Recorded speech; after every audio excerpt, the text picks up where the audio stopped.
নমস্কার, দেখছেন talk to Bangla. আমি অভিষেক রয়েছে আপনাদের সাথে। এই মুহূর্তে যে খবর নিয়ে উপস্থিত হয়েছে নির্বাচন কমিশনার জ্ঞানেশ কুমার এবং এর আগের যিনি নির্বাচন কমিশনার ছিলেন রাজীব কুমার, তারা কি এবার বেকায়দায় করতে চলেছেন কিংবা তদন্তের আওতায় আসতে চলেছেন? এবং এইটাই কিন্তু এখন সবচেয়ে গুরুত্বপূর্ণ প্রশ্ন হয়ে উঠেছে যখন থেকে Rahul Gandhi 18 September press conference করে কর্ণাটকের আলন্দ যে বিধানসভা, সেখানে কিভাবে ভোট ডিলিট হচ্ছে সেই বিষয়টাকে তুলে ধরেছেন, মানুষের সামনে একদম নিয়ে এসেছেন। এবং তিনি বারংবার যে বক্তব্যটা রাখছেন যে ইলেকশন কমিশন সম্পূর্ণটা জানতো এবং ইলেকশন কমিশন জানার মাধ্যমেই কিন্তু এই সম্পূর্ণ বিষয়টা হচ্ছে। অর্থাৎ এই যে ভুয়ো ভোটার ঢুকছে কিংবা একদম সরাসরি যে আসল ভোটার তাদের নাম ডিলিট হয়ে যাচ্ছে, সেই কাজটা ইলেকশন কমিশন জানতো, কিন্তু কিচ্ছু করেনি ইলেকশন কমিশন, বরঞ্চ যারা এই ভোট চুরি করছে তাদেরকে রক্ষা করছে। এই ধরনের মন্তব্য রাহুল গান্ধী করার পরেই কিন্তু এই মুহূর্তে যে খবর উঠে আসছে, এসআইটি অর্থাৎ স্পেশাল ইনভেস্টিগেটিং টিম, তাদের হাতে কিন্তু দিয়ে দেওয়া হচ্ছে কর্ণাটকের এই সামগ্রিক কেসটা, যেটা এতদিন সিআইডির হাতে ছিল।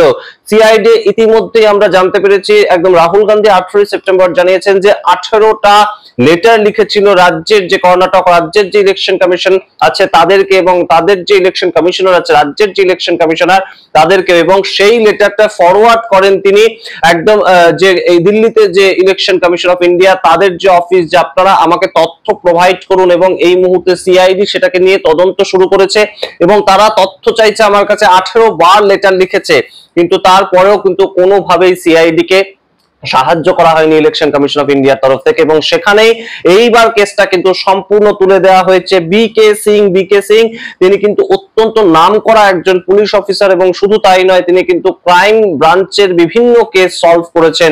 সেই সমস্ত ডিটেলস আপনাদেরকে দিচ্ছি। এবং এই বিকে সিং এর যে ট্র্যাক রেকর্ড, তিনি কিন্তু সাধারণত যখন কোনো ক্ষেত্রে ঢোকেন সেই কেসটা নিয়ে কিন্তু তিনি একটা কিনারা করার চেষ্টা করেন এবং বিভিন্ন ক্ষেত্রে তার নিদর্শনও রয়েছে। সেই বিকে সিং কর্ণাটকেরই, তিনি পুলিশ অফিসার র্যাঙ্কে, বড় র্যাঙ্কে রয়েছেন। এবং সেই বিকে সিং এই মুহূর্তে সম্পূর্ণ দায়িত্বটা পেয়েছেন এসআইটির শীর্ষ কর্তা হিসেবে। তার টিম তিনি তৈরি করছেন এই আলন্দ যে বিধানসভা কেন্দ্র, যেটাতে রাহুল গান্ধী একদম অভিযোগ করছেন 6018 জন মানুষের নাম ডিলিট করা হয়েছে, এবং সেই ডিলিটেশনটা হয়েছে একদম নাম্বার হ্যাক করে এবং ফোন নাম্বার হ্যাক করে, কম্পিউটার হ্যাক করে। এই যে বিষয়গুলো বলছেন রাহুল গান্ধী, সেই ক্ষেত্রে একদম সম্পূর্ণ বিষয়টাকে একদম পর্যবেক্ষণ করবে, তদন্ত করবে কিন্তু এই এসআইটি স্পেশাল ইনভেস্টিগেটিং টিম। তাহলে এবার আপনাদের প্রশ্ন উঠতে পারে যে সিআইডি কিছু যখন করতে পারলো না, এসআইটি কি করবে?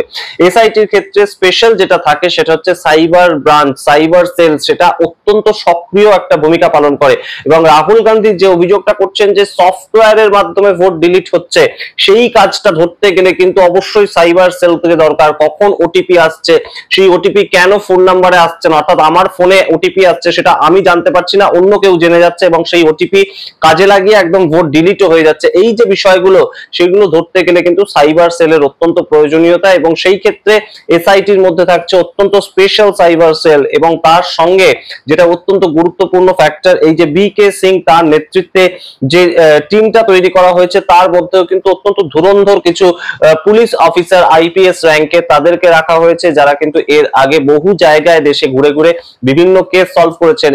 এবং এই বিকে সিং এর যা ট্র্যাক রেকর্ড, প্রজ্বল রেমান্না, তার যে কেসটা 2024-এ, যার হয়ে নরেন্দ্র মোদী পর্যন্ত নিজে একদম প্রচার করেছিলেন ভোটের ঠিক আগে, তাকে একদম সরাসরি দোষী সাব্যস্ত করা হয় এবং মহিলার সঙ্গে অশালীন আচরণ, সেই ক্ষেত্রে তাকে দোষী সাব্যস্ত করা হয় এবং এখন তিনি জেল কাস্টডিতে আছেন। এছাড়া গৌরী লঙ্কেশ, আপনাদের মনে থাকবে সাংবাদিক হত্যা হয়েছিল গৌরী লঙ্কেশ, সেই গৌরী লঙ্কেশের কেসটাও কিন্তু এই বিকে সিং দেখাশোনা করেছিলেন।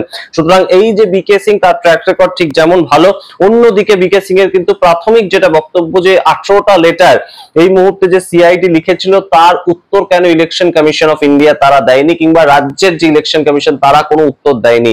18টা লেটার লিখেছিল সিআইডি, সেটা রাহুল গান্ধী আগের দিন বলে দিয়েছিলেন। এবং বিকে সিং এই এসআইটি গঠন হওয়ার পর তার প্রথম যে বক্তব্যটা সামনে এসেছে, সেটাই কিন্তু এটা, যে 18টা লেটার যে বক্তব্যগুলো রেখেছিল সিআইডি, সেই 18টা লেটার দিয়ে আমরা আমাদের কাজ শুরু করব। সুতরাং অবশ্যই এটা গুরুত্বপূর্ণ একটা ফ্যাক্টর। এবং আপনাদেরকে আরো একটা বিষয় জানিয়ে দিই যে এই এসআইটির যে তদন্ত, সেটা হলে কি জ্ঞানেশ কুমার কিংবা রাজীব কুমার তারা কোনোভাবে বেকায়দায় পড়বেন? বেকায়দায় হয়তো করতে পারেন, কিন্তু তাদের বিরুদ্ধে কি একদম জেল হবে, কিংবা তারা যদি দোষী সাব্যস্ত হন তাদেরকে কি করা হতে পারে? এই ক্ষেত্রে আপনাদেরকে একটা জানিয়ে রাখি যে দেশের যে প্রধানমন্ত্রী নরেন্দ্র মোদী এবং অমিত শাহের সরকার চলছে, সেই সরকারের একটা কীর্তি এই ক্ষেত্রে কিন্তু অস্বীকার করার কোনো জায়গা নেই। কি কীর্তি তারা করেছিল? 2023 সালের একদম নভেম্বর মাস নাগাদ তারা একটা বিল পাস করিয়ে নেয় সংসদে, এবং যখন কিন্তু সংসদে পর পর লাগাতার আমরা দেখতে পেয়েছিলাম 141 জন সাংসদ সাসপেন্ড হয়ে গিয়েছেন। একদম বিরোধীদের 141 জন সাংসদ, ভারতবর্ষের ইতিহাসে খুব এমন কম নজির আছে যে একসাথে লাগাতার 141 জন সাংসদ সাসপেন্ড হয়ে যাচ্ছে রাজ্যসভা এবং লোকসভা দুটো হাউস মিলিয়ে। এবং মোদি 2.0 সরকারটাতে এটা হয়েছিল, এবং সেই সময় তারা একটা আইন পাস করিয়ে নেন, অর্থাৎ 2024-এর ভোট আসার আগেই 2023-এর শেষে তারা একটা আইন পাস করিয়ে নেন। সেটাতে লেখা থাকে যে কোনোভাবেই যারা ইলেকশন কমিশনার যতদিন পদে থাকবেন এবং তার পরবর্তীতে তার পদ শেষ হয়ে গেল, তার জীবৎকালীন অবস্থায় তার বিরুদ্ধে কোনো ধরনের কোনো এফআইআর করা যাবে না। অর্থাৎ রাজীব কুমার এখন প্রাক্তন হয়ে গিয়েছেন, কিন্তু তার বিরুদ্ধে অভিযোগ উঠলেও তার বিরুদ্ধে এফআইআর রেজিস্টার করা যাবে না। এটা দেশের আইন তৈরি করা ফেলা হয়েছে। সুতরাং এই যে আইনটা তৈরি করে ফেলা হয়েছে এবং তার পরবর্তীতে এই ধরনের ঘটনাগুলো ঘটেছে, এর থেকে একটা দিক কিন্তু উঠেই আসে। রাহুল গান্ধী বারংবার যে অভিযোগটা করছেন, যেটা অত্যন্ত সুচারুভাবে বহুদিন ধরে সাজানো একটা প্রোপাগান্ডা ছিল তাদের, এই যে ইলেকশন কমিশনার তাদেরকে এই ধরনের একটা এক্সেসিভ ইমিউনিটি দিয়ে দেওয়া, অর্থাৎ তাদের বিরুদ্ধে কিচ্ছু করা যাবে না, তাদের বিরুদ্ধে কেউ কোনো ধরনের কিচ্ছু করতে পারবেন না। যদি এফআইআর রেজিস্টার না করা যায় তাহলে তার বিরুদ্ধে তদন্ত হবে কি করে?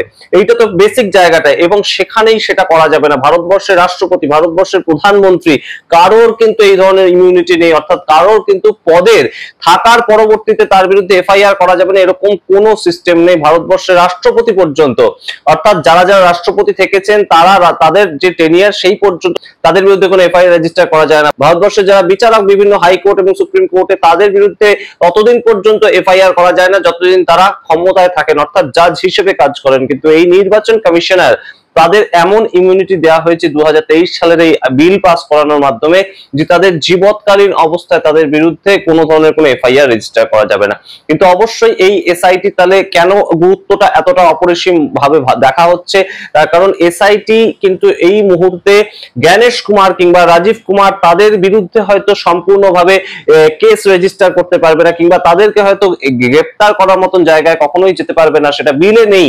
কিন্তু তবুও কিন্তু ইলেকশন কমিশন কোথাও গিয়ে যদি একটা ইরেগুলারিটিস দেখা যায় যে ইলেকশন কমিশন করেছে, কিংবা ইলেকশন কমিশনের জ্ঞাতার্থে সেগুলো হয়েছে, ইলেকশন কমিশন জানতো যে কর্ণাটকের আলান্দ বিধানসভায় এই ধরনের ঘটনাগুলো ঘটছে, মহাদেবপুরাতে এই ধরনের ঘটনাগুলো ঘটছে, বহু ভুয়ো ভোটার ঢুকছে, এবং ইলেকশন কমিশন যদি সেটা জানতো, এই ধরনের একটা খুলাসাও যদি সামনে চলে আসে, এই বিকে সিং যদি এসআইটির মাধ্যমে সেই জিনিসগুলো করতে পারে, তাহলে কিন্তু অবশ্যই রাজনৈতিক পরিমণ্ডলে সেটা একটা ছাপ ফেলবে, তেমনই কিন্তু মনে করছে দেশের ওয়াকিবহাল মহল। এবং এই মুহূর্তে দেশের মানুষ কিন্তু বুঝতে শুরু করেছে যে ভোটে একটা ইরেগুলারিটিস হয়েছে এতদিন ধরে। বিভিন্ন জায়গায় কিন্তু বিভিন্ন ভাবে ভোট নিয়ে কারচুপির একটা যে অভিযোগ তুলছেন রাহুল গান্ধী, সেটা কিন্তু সম্পূর্ণটাই বেসলেস তেমন মনে করছেন না বিজেপির যারা কট্টর সমর্থক তারাও। সুতরাং আপনারা কি মনে করেন সামগ্রিক পরিপ্রেক্ষিতে অবশ্যই কমেন্ট বক্সে কমেন্ট করুন। এই সিআইডির হাত থেকে যে এসআইটি কে দিয়ে দেওয়া হলো কেসটা, সেটাতেই বা কতটা উপকার হতে পারে, এবং এই যে ভোট চুরির প্রসঙ্গটা কতটা একদম সামনে আরো প্রকাশ পেতে পারে? আপনাদের মতামত কমেন্ট বক্সে কমেন্ট করুন। দেখতে থাকুন টক টু বাংলা। অবশ্যই টক টু বাংলা ইউটিউব চ্যানেলকে সাবস্ক্রাইব করে দিন। ধন্যবাদ।